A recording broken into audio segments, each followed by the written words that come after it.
Welcome to the Black Swan Rising podcast, an L10 production. For transcriptions, show notes, and extras, please visit us at theblackswanrisingpodcast.com. Now, broadcasting across the world from the heart of the American Bible Belt, here is your host, Michael B. Rush. Hello, friends, and welcome back to the Black Swan Rising podcast.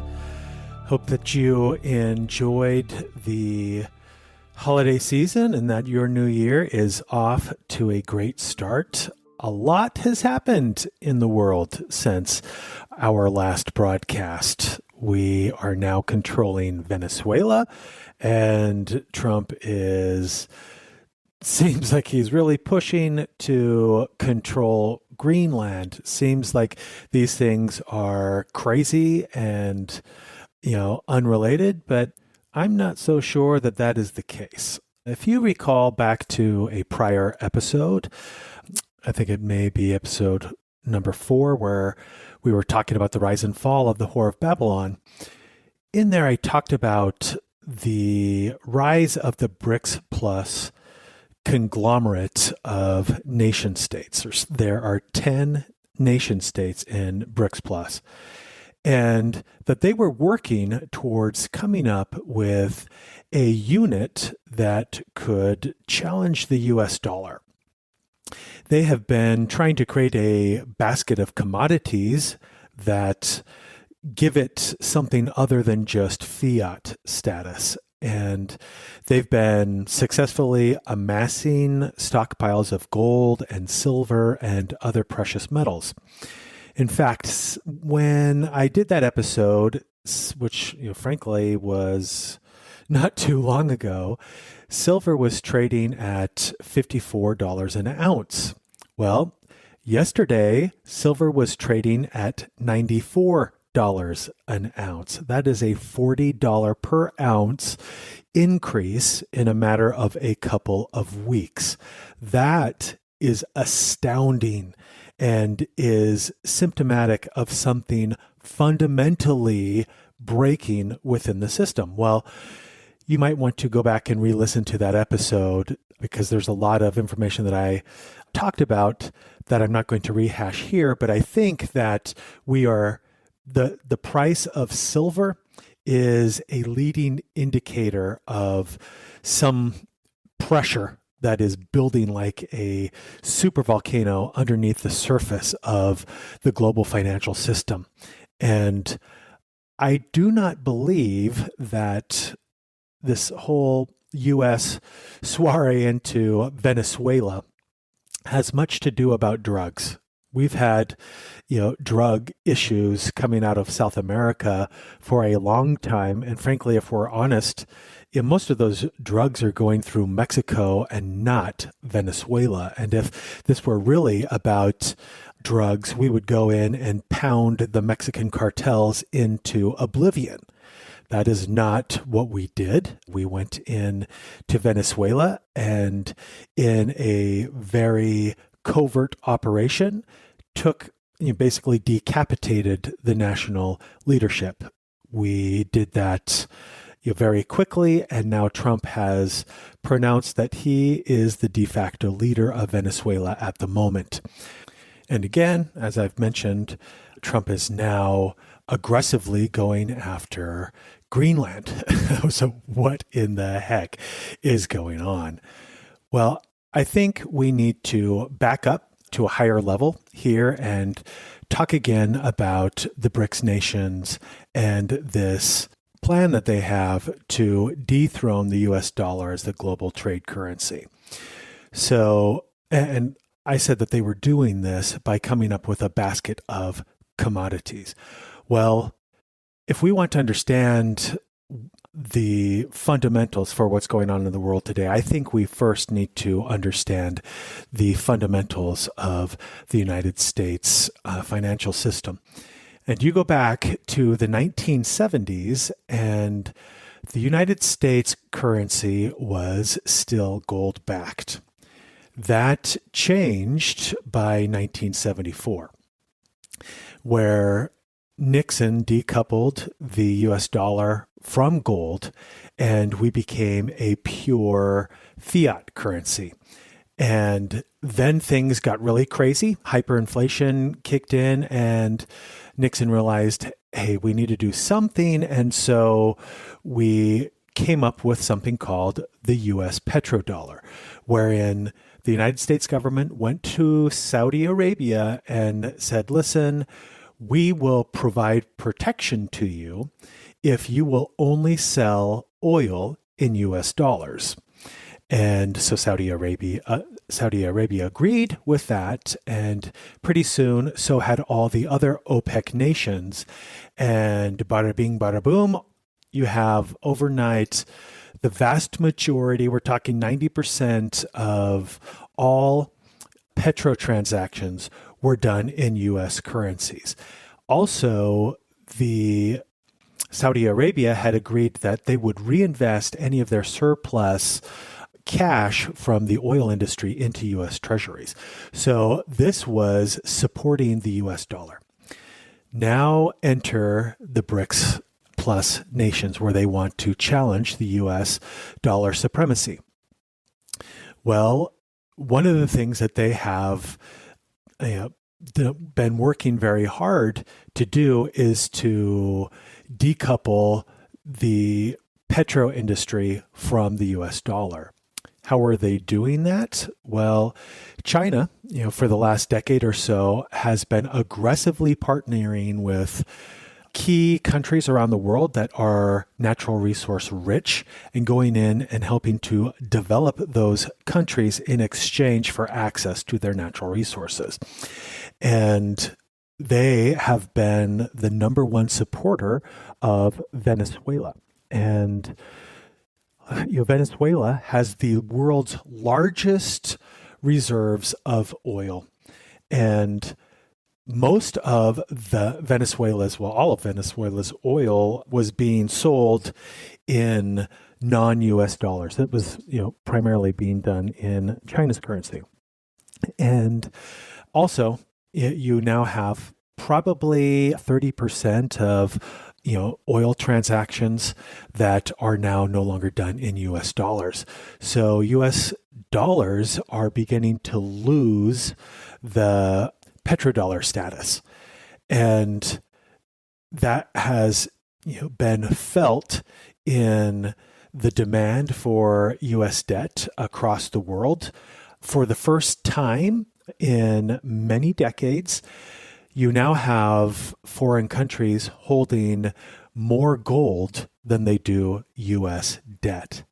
And that is a problem. It's a big problem, because US debt has not been shrinking, it has been growing. In fact, if you look back at 1970, when we were still on the gold standard, the amount of US debt or national debt that we had in 1970 was $372 billion.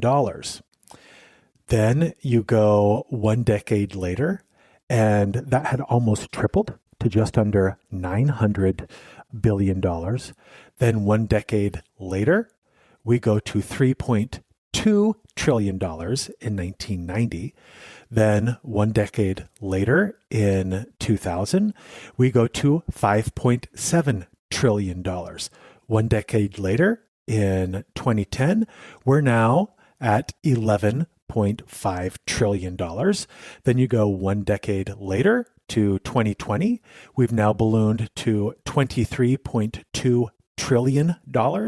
And then you go to just last year, the end of 2025, and it's $36.2 trillion. Okay. Debt is growing at an exponential rate. Now, this ballooning of US debt is happening at the same time that, thanks to the BRICS nations, you have a decoupling from the US dollar. Now, that doesn't mean that there's still not great demand for the US dollar, but for the first time in many decades, you now have a solid, stable alternate to the US dollar. And it would appear that that is only growing, because simultaneously, as this demand for the US dollar has been decreasing, you have seen commodity prices really start to ramp up. I'm talking gold. We've seen, gold was $1,000 an ounce not too long ago. Now it's, it will soon be $5,000 an ounce. At the beginning of 2025, gold was 20 something dollars an ounce. Now, if you go on to any online dealer and you try to buy 1 ounce of of silver, you're going to be paying $100 an ounce for that stuff. This is bonkers what has been happening. And really, it's not so much that silver is appreciating in value, in my opinion, as it is that the US dollar and fiat currencies across the world are depreciating at an ever increasing rate. Indeed, this may be why every asset class known to man is incredibly bloated at the moment, because with our inflated currencies, it just takes more dollars to buy them. So now the BRICS unit is becoming increasingly appealing to the world, because this is a unit now that is backed by something of substance. It's not just the paper that it's printed on. There's a basket of commodities behind it. And so now, lo and behold, the United States has gone in and taken over Venezuela overnight. Now, I've mentioned that Venezuela holds the world's largest oil reserve, but what I haven't mentioned is that Venezuela is incredibly resource rich, natural resource rich. Approximately 12% of the entire country of Venezuela is comprised of something called the Orinco mining arc. Now, this mining arc is incredibly rich with gold and all kinds of precious minerals and rare earth minerals as well. And over the last 10 years, China has been working with Venezuela to map out where all of these minerals are and to start going in and pulling these things out. And now, lo and behold, the United States controls all of those minerals. Now, look at Greenland. Greenland is probably one of the most resource-rich countries on the planet that has really been untapped.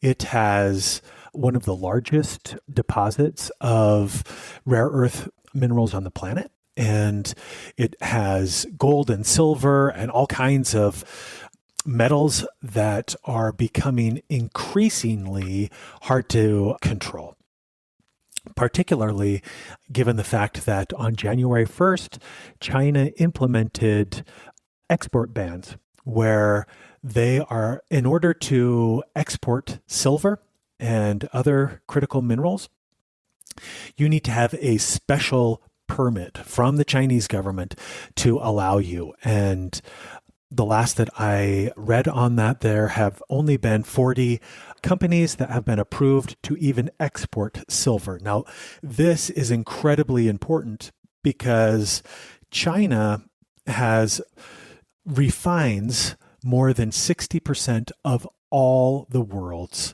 silver. So they are now restricting the outflow of 60% of global silver production. That is a big deal. So you can see how the United States is now left scrambling, and you can bet your bottom dollar that what the Trump administration has done in Venezuela and is working to do in Greenland is going to continue throughout all Latin America as we strive to become resource independent. And in fact, the U.S. government announced $7 billion metal refinery in Tennessee, of which the Pentagon is contributing $2 billion. Now, they're breaking ground on this in this year, 2026, and it's not expected to be completed until 2030. So we've got some major volatility that is going to happen with silver between now and then. So the fact that silver has jumped from $54 an ounce to $94 an ounce as of yesterday is not a surprise. And indeed, I would not be surprised at all if you see silver hitting $200 an ounce in the near future. Now, that's not a prediction of mine. I'm just saying with this kind of global volatility, you've got some major supply and demand issues. And when you have major supply and demand issues and you have so many industries that are inelastic when it comes to their silver consumption, I'm thinking, solar panel production. I'm thinking, battery production. I'm thinking advanced electronics. Think of how much you're hearing about AI these days and all of these AI data centers that are being constructed throughout the United States. Well, those are massive consumers of silver. Frankly, the U.S. military-industrial complex is a massive consumer of silver as well. This is one of the primary reasons that silver was added to the list of critical minerals in the United States just within the last several months, because this is critical to our ability to defend ourselves. I don't know if you know this, but every missile that we produce that has advanced guidance systems requires a substantial amount of silver, and that silver is just blown up. It just disappears once the missile is deployed. So much of the silver is being consumed and will never be available again. So we're operating in this supply deficit that most analysts are projecting is only going to increase. And you're also having all of these sovereign nations now hoarding silver, stockpiling silver. So it's just something that is unprecedented. So I expect that these unprecedented pressures are going to continue to mount. And you have all of these banks throughout the world, not just in the United States, that have so many derivative instruments that are losing vast amounts of money because silver is increasing in value, because these derivative instruments, they were shorting silver.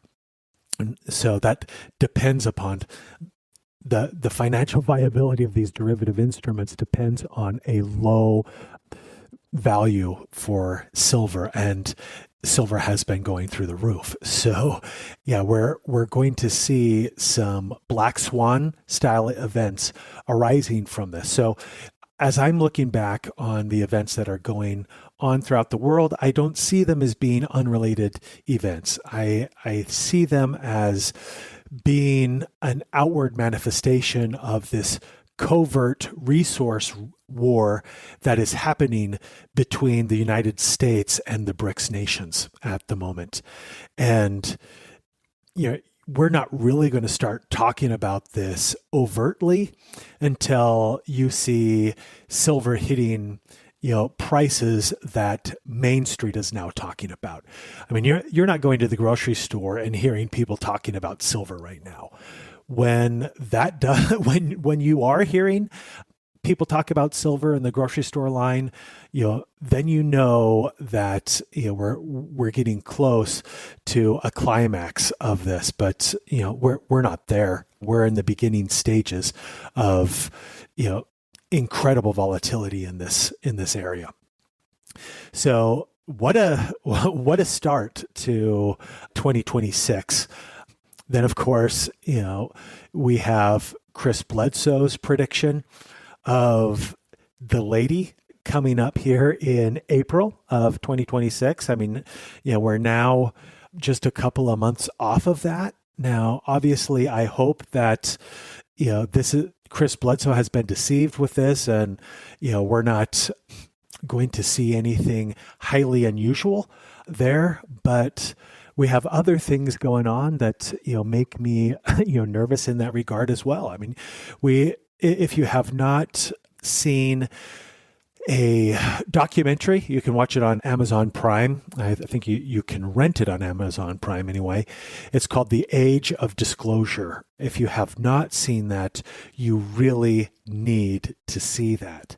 There are just some incredible things that are transpiring, whistleblowers that are coming forward. It seems that there are major things in the works, and that the pressure is not just economic at this stage, but there's also some major pressure building in the disclosure area. And friends, when I'm talking about disclosure, I'm talking about the UFO phenomenon that I have talked about throughout this podcast. We have discussed briefly some of the congressional UFO hearings that have been going on, and how there seems to be an exponential increase in the sightings of phenomenal aircraft over our nuclear facilities, not just in the United States, but everywhere across the world. And we're seeing these things across the skies everywhere, and whistleblowers are coming forward and talking about these things. And for the most part, we still, as a society, have our heads stuck firmly in the sand in this aspect. But the momentum is growing in this area as well. So it seems that 2026 has the makings of a spectacular year for all of the wrong reasons. I hope that I'm wrong and that this is a very boring year for us, but I don't think that that is going to be the case. Time will tell. But as I think about these things, and I think about the scriptures, I can't help but wonder at some of the strange patterns that existed in antiquity, and some of the prophetic scriptures that talk about what the last days are going to be like. What am I talking about? Well, we don't know a whole heck of a lot about the pre-Diluvian world, and when I say pre-Diluvian world, I'm just talking about the world before the flood. But what we do know about the pre-Diluvian world is awfully strange. What do we know?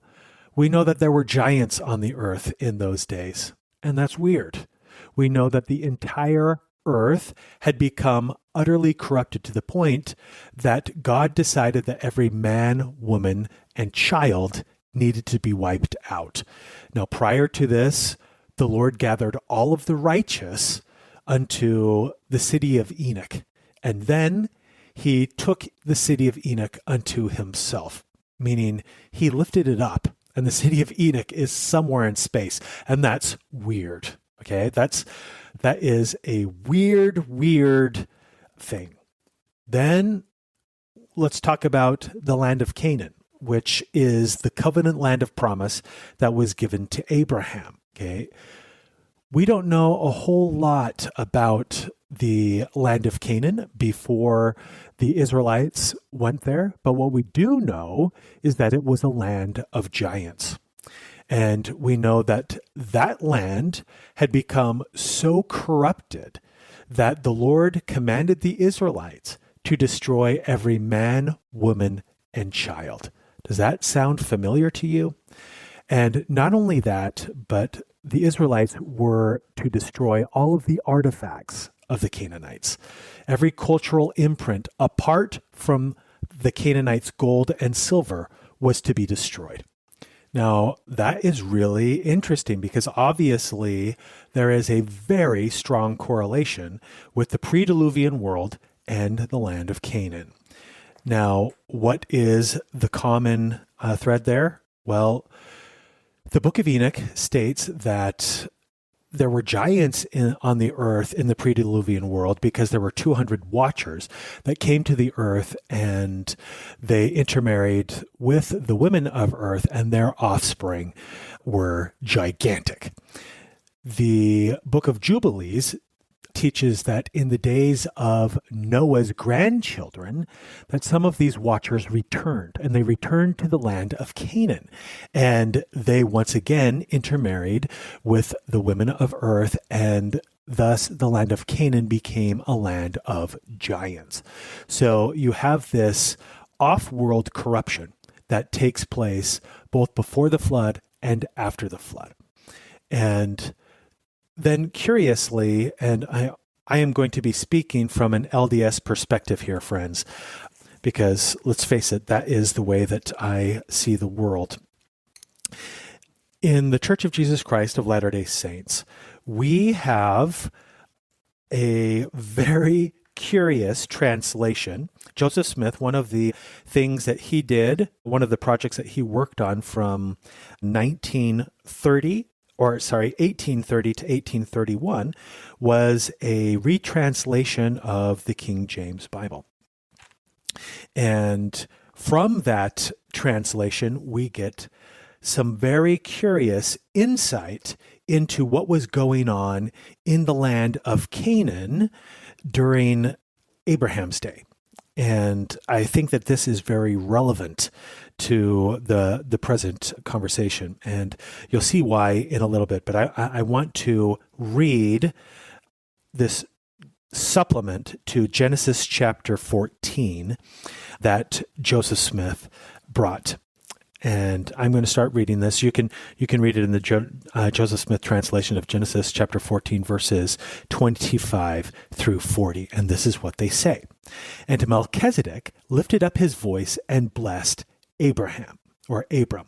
Now, why did Melchizedek come to Abraham and bless him? Well, if you recall, there was a League of Nations that wanted to wipe out the giants in the land of Canaan. And so they came up against the cities of Sodom and Gomorrah and conquered them. Now, Lot, Abraham's nephew, happened to be living in one of those cities, and they were carried off to the city of Dan, is what the Old Testament teaches us, and they were held prisoner there. And so Abraham, he had, some 300 male servants. I really think that they were more like his converts that decided that they would go with Abraham and recover Lot. And they did this in a miraculous way that, the Bible doesn't talk about, but we have other extra biblical sources that, talk about. It was just, a miracle on the scale of Gideon and his 300 soldiers who were able to overcome the Midianite army that was innumerable as the sands of the sea through miraculous means. And apparently Abraham did the same.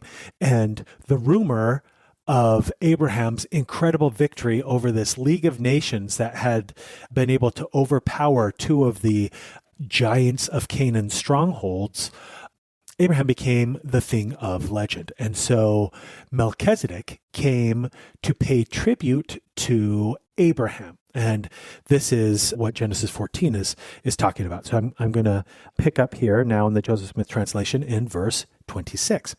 Now Melchizedek was a man of faith who wrought righteousness, and when a child he feared God and stopped the mouth of lions and quenched the violence of fire. And thus, having been approved of God, he was ordained an high priest after the order of the covenant which God made with Enoch. Okay, so do you see this other connection between the pre-Diluvian world and the land of Canaan?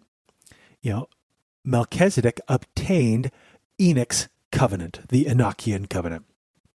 Now in verse 28, and being after the order of the Son of God, which order came not by man, nor the will of man, neither by father nor mother, neither by beginning of days nor end of years, but of God. And it was delivered unto men by the calling of his own voice, according to his own will, unto as many as believed on his name.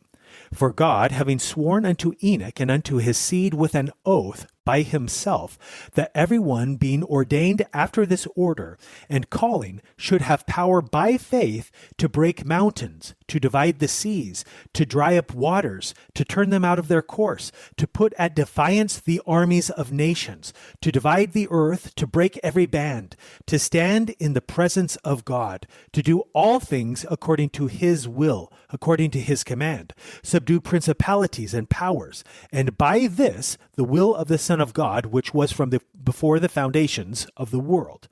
And men, having this faith, were coming up unto this order of God, were translated, and were taken up into heaven. Now remember, Enoch and his entire city were translated because they were after this order. And now in verse 32, and men having this faith, coming up unto this order of God, were translated and taken up into heaven. And now Melchizedek was a priest of this order. Therefore he obtained peace in Salem, and was called the Prince of Peace. And his people wrought righteousness, and obtained heaven, and sought for the city of Enoch, which God had before taken, separating it from the earth, having reserved it unto the latter days, or the end of the world, and hath said and sworn with an oath that the heavens and the earth should come together, and the sons of God should be tried as by fire. And this Melchizedek, having thus established righteousness, was called the King of Heaven by his people. Okay, so what do we have in these passages? We learn that Melchizedek and his people essentially did the exact same thing as Enoch and his people did in the pre-Diluvian world. They were living under the exact same circumstances. They were living in a society that had become completely corrupted by off-world influences, and that indeed the gene pool had become corrupted. And that is why both in the pre-Diluvian world and in the land of Canaan, you had these giants. Now, the people of Melchizedek, they separated themselves and they chose the Lord and they chose this covenant above all of the enticing, alluring technologies and different things. We talked about the 900 iron chariots in the land of Canaan that required the kings of heaven to come down and fight the battles on Israel's behalf. The people of Melchizedek, those iron chariots were in existence when Melchizedek and his people were there, but they isolated themselves from the Canaanites. And, for all intents and purposes, there were probably Canaanites amongst the people of Melchizedek, but they chose the Lord rather than the corrupt doctrines of the Canaanites, the apostate traditions of the Canaanites. And as a result, the Lord translated or lifted up the people of Melchizedek, and they were joined with the people of Enoch and their city. Now, Melchizedek was the king of Salem. Now, Salem means peace, and it occupies the exact same location as Jerusalem does today. Jerusalem is simply the continued location where Salem of antiquity, where Melchizedek and his people used to live. Now, curiously enough, their city was not lifted up. It was just the people themselves, and they joined the city of Enoch. Now, the Lord has promised that in the last days, he will restore the city of Enoch. I want to, again, this is a promise that is had. It also, the knowledge that we have of this promise stems from, again, the Joseph Smith translation of the King James Bible, where as a part of that, Joseph Smith brought forward a book that is called the Book of Moses. And in the Book of Moses, we read something really interesting.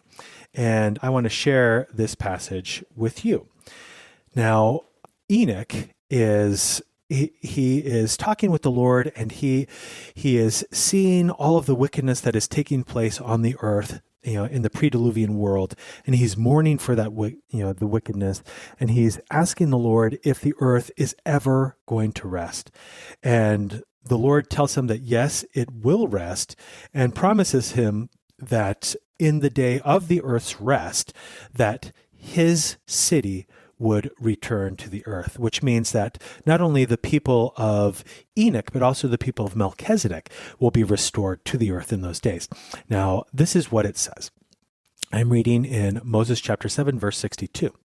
And righteousness will I send down out of heaven, and truth will I send forth out of the earth, to bear testimony of mine only begotten, his resurrection from the dead, yea, and also the resurrection of all men. And righteousness and truth will I cause to sweep the earth as with a flood, to gather out mine elect from the four quarters of the earth, unto a place which I shall prepare, an holy city, that my people may gird up their loins, and be looking forth for the time of my coming. For there shall be my tabernacle, and it shall be called Zion, a new Jerusalem. And the Lord said unto Enoch, Then shalt thou and all thy city meet them there, and we will receive them in our bosoms. And they shall see us, and we will fall upon their necks, and they shall fall upon our necks, and we will kiss each other. And there shall be mine abode, and it shall be Zion, which shall come forth out of all the creations which I have made. And for the space of 1,000 years the earth shall rest. Okay, so in this passage, the Lord tells Enoch that his city is going to return in this day when the earth will be flooded once more, this time not with water, but with truth. And that those people who have eyes to see and discern the truth will embrace the truth, even when, just like the pre-Diluvian world rejected the gospel, and only Noah and his family were preserved because all of Enoch and his people were translated and lifted up into the heavens. Only the righteous, those that choose the Lord and his son Jesus Christ, will be preserved in those days. And when that happens, the city of Enoch will return to the earth, and these people will be reunited with us, and it will be an incredible experience for both of us. Now, I think that it is very interesting to see the connection of the pre-Diluvian world and the Watchers and the corruption, and the lands of Canaan and the Watchers and the corruption there, the giants, and the prophecies of the last days that say that in the last days, as it was in the days of Noah, so it will be once more. I think that we may be surprised at how similar the coming days are going to mirror the pre-Diluvian world. Now, most of us are sticking our heads in the sand when it comes to these things, and we come up with some false assumptions for what this stuff has to mean, because it couldn't possibly mean what the book of Enoch says that it means. Recall that the book of Enoch says that the Watchers would return to the earth after 70 generations, and that they would be present on the earth when the Lord came again, and that the Watchers would be terrified by the Lord's coming. So I think that we are in for some very interesting days ahead. I think that we're starting to see this pressure building in many aspects. I think that these things are related, and as this pressure increases, we're going to start being faced with new kinds of trials that we haven't seen for a very long time. And these trials are not just going to be social trials or economic trials. They are going to largely be spiritual trials. And if the pre-Diluvian world is the template for this, they did not handle those trials very well. In fact, the majority of people were overcome, and they lost their faith, and they believed in the false doctrines that were being taught. And the same is true for the lands of Canaan. Now, in both of those instances, the Lord preserved the righteous through miraculous means. So we should expect no less in our day. If we are going to start seeing the resurgence of this kind of apostasy that the world hasn't seen since the lands of Canaan or before the flood, we should expect also that the Lord is going to pour out truth and righteousness upon the earth in ways that prior generations have not seen either. And that's exactly what the Lord promised to Enoch in Moses chapter 7, these verses that I just read. Now, interestingly enough, the Lord concluded that prophecy to Enoch by stating that once his city has come back and this new Jerusalem is established, which the Lord calls Zion, that all of the righteous from all the creations that he has made will return and mingle with the people of earth, and the earth will rest for 1,000 years. So friends, we are talking about some crazy things. And if any of this stuff has any type or shadow of truth, you would expect to start to see some of this stuff bubbling up to the surface in our headlines. And indeed, I believe that we are. This is why I would encourage everyone, if you have not watched that documentary called The Age of Disclosure, rent it on Amazon Prime or wherever you rent your documentaries. And, maybe even consider having some watch parties where you invite your friends over and you watch that and you discuss it and its implications for the gospel and the coming day. Because, friends, I think the hour is very late. And I think that I'm not saying that the Lord is coming in 2026 by any stretch of the imagination. In fact, I absolutely do not believe that he will be coming this year or next year or the year after that. But I do believe that we are getting closer and that we need to prepare ourselves. And we need to remember that before the second coming happens, we have the great and dreadful day of the Lord. And whereas I do not believe that the Lord will be coming within the next 3 years, I most certainly think that we could see the ushering in of the great and terrible day of the Lord within that time frame.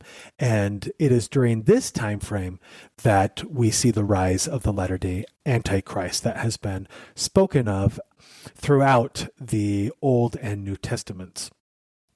So, friends, I think we just need to wake up. I think we need to do everything that we can to wake up our friends, our family, our neighbors, and try to be as clear-eyed as possible. Again, I'm not expecting that you believe everything that I've talked about or that I will talk about on this podcast. I'm simply hoping that this podcast will give you some boxes that you can place strange happenings that I believe are going to start occurring with greater and greater frequency so that you can retain your faith in the face of such incredible challenges rather than abandon your faith and, accept the words of this coming Antichrist, who is, according to the prophecies, going to be able to work incredible works and miracles in the eyes of all people. And for all intents and purposes, this guy, and he's probably not coming alone, he's going to seem godlike. And I worry about Chris Bledsoe's prediction of the world entering into the new stage of the divine feminine as early as April of this year, because I can totally see that as the precursor to kicking off something like this. And it certainly seems to be happening in conjunction with some other earth-shattering events. And if you believe that Satan is the grand architect of the chaos and opposition to God's plan, and that Satan is no hack, that he knows what he's doing, I wouldn't expect that these chaotic events that we're seeing are unrelated. I would think that we probably have a master design going on here, and it's leading us to a a climax that is getting closer with each passing day. So I think that we need to buckle up. I think that we need to get our priorities straight. We need to be worrying less about the things of the world and more about, our standing with the Lord, our covenants with the Lord, our personal levels of righteousness. We need to repent where we have need to repent. We need to work on getting the word out. We need to, prepare ourselves physically, mentally, emotionally, and most importantly, spiritually for the things that are coming down the pipeline. Now, friends, I know that I've talked about a great many things on this podcast to date, and I would like to give my listeners a chance to text me their questions. Now, if you look at this episode, you can see on it there should be a little link that you can text or contact me via text. So if you have any questions that you would like me to address in upcoming episodes, I would love to do that for you. Ultimately, I want to talk about the things that you are interested in learning about. I don't want to just ramble away on these and talk about the things that are interesting to me because, frankly, I've been studying this stuff for so long that, I don't really need to do a podcast on these things. So this podcast is not for me. It's for you. So if there's something that I could do, a subject that I could talk about, if I get enough questions, I may do an entire episode just answering questions. But you can feel free to respond. Just click the little text or contact me and submit your questions that way. Otherwise, you can actually email me your questions if you would like. My email address is michael@thelost10tribes.com. That's Michael at thelost10tribes.com. You can contact me that way with your questions. That maybe that texting is going to be the easiest way because then other people there's a record for other people to see that way also. So friends, I hope that this episode has been helpful for you. I hope that if you haven't yet, you're going to go out and watch that Age of Disclosure documentary and that you watch it with your friends and family. And I think you'll find that it will be a great platform for you to have some really interesting discussions because, you've got some really high caliber government officials that are coming forward on that documentary and talking about the things that they know. And frankly, it's blow your socks off kind of stuff. And it clearly is an indication that something is going on behind the background. And friends, the gospel of Jesus Christ is absolutely true. So if this stuff that is going on in the background is also true and also really happening, then there has to be a way of reconciling these things. And if we do not spend the time to reconcile these things in our minds, we are putting ourselves at great risk. Because if you have to reconcile these things in real time, the likelihood of you being able to think rationally, it's going to go out the window, I think. It's very hard to think rationally when you are filled with emotion. And one thing that we know about the coming days is that men's hearts will fail them for fear for those things which they see coming upon the earth. There will be nothing normal about the coming days. And it should not surprise us that things are becoming less and less normal with each passing day. So let's get prepared. Let's base ourselves in the Lord Jesus Christ, for he is the only rock upon which we can build that will withstand this coming day. And until next time, friends, keep seeking, for they that seek shall find. God bless. You have just finished an episode of the Black Swan Rising podcast, an L10 production, hosted by Michael B. Rush. For show notes, transcriptions, and extras, please visit www.theblackswanrisingpodcast.com. If you enjoyed this episode, click the share button icon and send it to your friends and family. This will help to ensure the continued publication of future content. Michael thanks you in advance for sharing and looks forward to seeing you next time. Until then, keep seeking, for they that seek shall find.